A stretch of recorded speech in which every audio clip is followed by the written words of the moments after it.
5 হচ্ছে অন্যান্য, অর্থাৎ এই যে উপসর্গ অধ্যায়টা আছে এই উপসর্গ অধ্যায়ের অন্যান্য যে গুরুত্বপূর্ণ প্রশ্নগুলো আছে যে কোনটা কোন অর্থ ব্যবহার করা হয় বা কি জন্য এটার অর্থ এরকম হয়েছে সেইটা নিয়ে আমরা আজকে আলোচনা করব।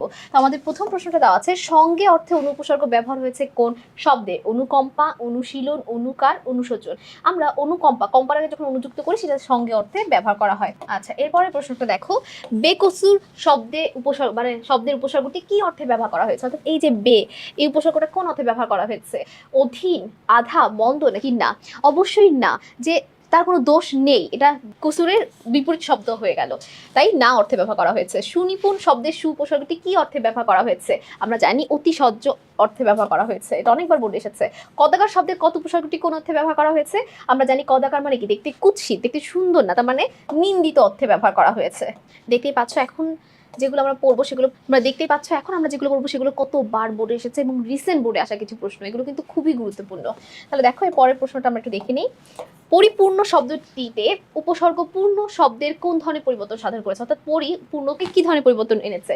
নতুন অর্থবোধক শব্দ তৈরি, শব্দের অর্থের পূর্ণতা সাধন, শব্দের অর্থের সম্প্রসারণ, শব্দের অর্থের সংকোচন। দেখো পূর্ণ মানেই কিন্তু যা, পরিপূর্ণ মানেও তা, কিন্তু এটা কি অর্থটাকে আরো সম্পূর্ণ করেছে, যে পূর্ণ চেয়েও ভালো, মানে কোনো খুঁত পাওয়া যাবে না, পরিপূর্ণ। ঠিক আছে, সামান্য একটু কোনো কিছু সম্ভাবনা নেই, তাই সম্প্রসারণ ঘটনা বলে এটাকে।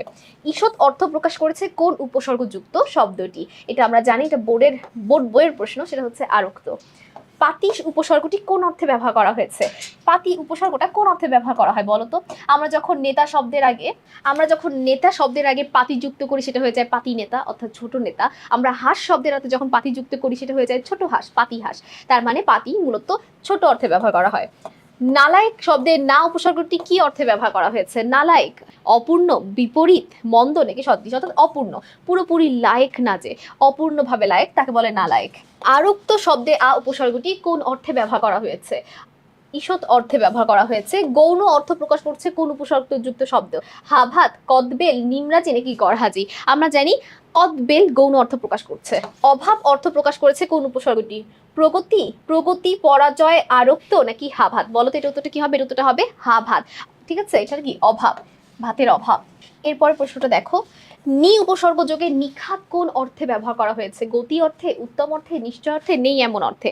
নেই এমন অর্থে, মানে খাদ নেই, নিখাদ।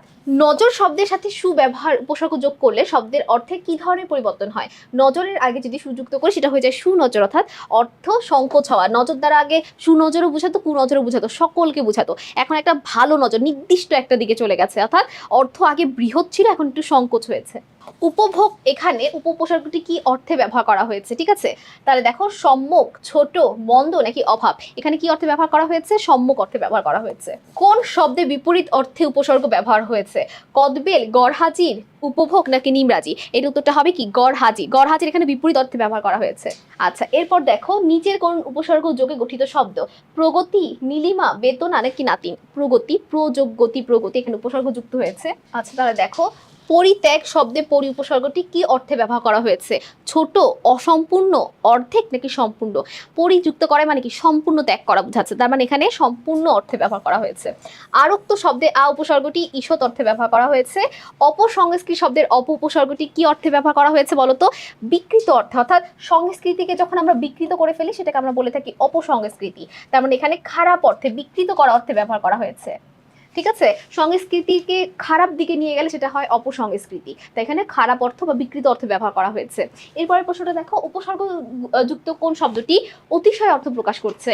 অতিশয় অর্থ প্রকাশ করছে কি অত্যাচার, পরাবাস্তব, বদমেজাজ নাকি ভর জোয়ার? এটার উত্তরটা হবে পরাবাস্তব। এগুলো আমাদের একদম বোর্ড বইয়ের যে একটা ছক দেওয়া আছে তোমাদের, সেই ছক থেকেই প্রত্যেকটা প্রশ্ন এসেছে। সেই ছকের ভিতর দোতনা অংশটা থেকে কোনটা কোন অর্থে বসে সেখান থেকেই প্রশ্নগুলো এসেছে। তো সকলকে অসংখ্য ধন্যবাদ আমাদের সাথে এই পর্বটি করার জন্য। আসসালামু আলাইকুম, আল্লাহ হাফেজ।